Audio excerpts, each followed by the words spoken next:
तेरी बादशाही के दिन गिन लिए हैं और अब इसका खात्मा हो चुका है। तिकील का मतलब है कि तुझे अदल के तराजू में तोला गया और तू हल्का पाया गया। तेरे गुनाह तेरी नेकियों से ज्यादा निकले। और इफरसीन का मतलब है कि तेरी सल्तनत अब तेरे हाथ से छीनकर दुश्मनों में बांट दी गई है। अभी हजरत दानियाल अलैहिस्सलाम की बात खत्म ही हुई थी कि बाहर से चीखो पुकार की आवाजें आने लगीं। वो नाकाबिल ए तस्खीर बाबुल, जिस पर बादशाह को नाज था, दुश्मन के कब्जे में जा रहा था।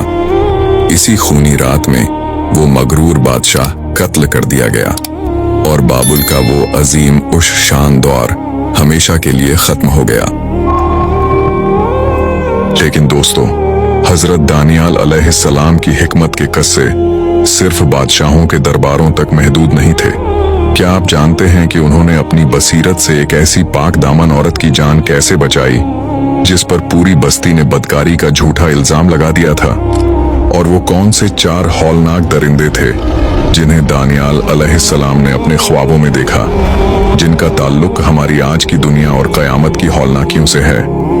दोस्तों, हजरत दानियाल अलैहिस्सलाम की हिकमत के चर्चे अब गली गली फैल चुके थे। बनी इजराइल में एक खातून थी जिसका नाम सूसन था। वो न सिर्फ बेहद खूबसूरत थी बल्कि अपनी पाक दामनी और तकवा के लिए मशहूर थी। लेकिन इसकी यही खूबी चंद बदकिरदार और बूढ़े सरदारों की आंखों में खटकने लगी। जब इन लोगों ने सूसन को अपनी बुराई की तरफ माइल करना चाहा और वो नाकाम रहे, तो उन्होंने एक इंतहाई घटिया साजिश तैयार की। इन जालिमों ने सूसन पर बदकारी का इल्जाम लगा दिया और 2 झूठे गवाह खड़े कर दिए। इस जमाने के कानून के मुताबिक इस जुर्म की सजा मौत थी। सूसन का दिल जोर जोर से धड़क रहा था। वो बहुत बेबस थी। जब सबने इसे मुजरिम मान लिया, तब हजरत दानियाल अलैहिस्सलाम आगे बढ़े। उन्होंने कहा, ठहरो, इंसाफ अभी बाकी है। दानियाल अलैहिस्सलाम ने पहले गवाह वो अलग करके पूछा, तुमने ये सब किस दरख्त के नीचे होते देखा? इसने पूरे एतमाद से झूठ बोला, नाशपाती के दरख्त के नीचे। फिर उन्होंने दूसरे गवाह को अलग बुलाया और वही सवाल दोहराया। इसने जवाब दिया, सेब के दरख्त के नीचे। एक लम्हे के लिए वहां सन्नाटा छा गया। दानियाल अलैहिस्सलाम ने मजमे की तरफ देखा और गरज कर फरमाया, ऐ लोगो, अगर ये सच बोल रहे होते तो इनके बयानात में ये तजाद ना होता। ये झूठे हैं। अभी इनकी बात खत्म ही हुई थी कि आसमान से एक बिजली गिरी और इन झूठे गवाहों को राख का ढेर बना दिया।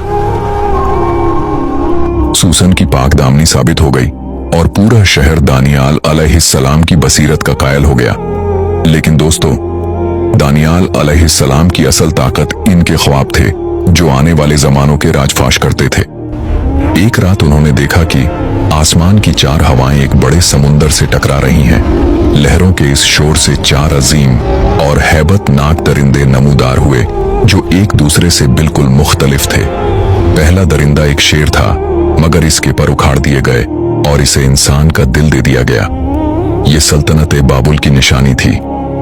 फिर एक रीछ जैसा दरिंदा आया जिसके दांतों में 3 पसलियां दबी हुई थीं, जो फारस की सल्तनत थी। तीसरा दरिंदा एक तेंदुआ था जिसके 4 सर और 4 पर थे। ये यूनान की वो ताकत थी जो 4 हिस्सों में बट गई।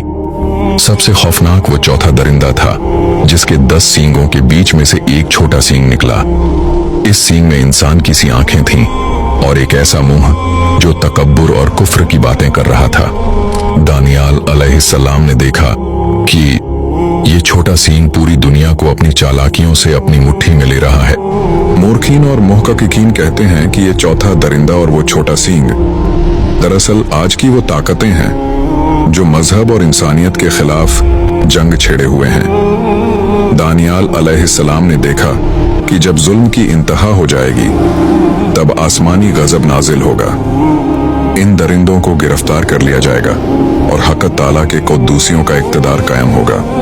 एक ऐसी ममलकत जो कभी खत्म ना होगी और हमेशा कायम रहेगी। ये वही सल्तनत है जिसका वादा तमाम अंबिया अलैहिस्सलाम और आखिरी नबी हजरत मोहम्मद सल्लल्लाहु अलैहि वसल्लम ने किया था।